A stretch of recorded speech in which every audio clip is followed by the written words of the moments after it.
મોક્ષ મેળવવા માટે જગતના કામ છોડી દેવા એ જરૂરી નથી.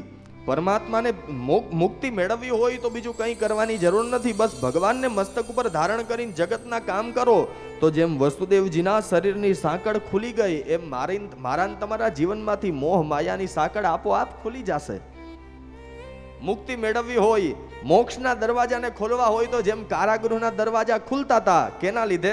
ભગવાન મસ્તક ઉપર હતા. એટલા માટે હું તમે જો બ્રહ્મને પરમાત્માને મસ્તક ઉપર ધારણ કરશું, સતત એનું સ્મરણ કરશું, સતત એના વિચાર કરશું. કાલે કીધું તો એમ જગતના કામ છોડી દો એમાં તમારી મહાનતા નથી. જગતના કામ કરતા કરતા જેમ સુખદેવજીને કેમ કીધું તું કે ભાઈ આ દીવો ઠરે નહીં એનું ધ્યાન રાખજો. જગત ભોગવવાનું જ છે. પરમાત્મા એ બધી વસ્તુ ભોગવવા માટે આપી છે.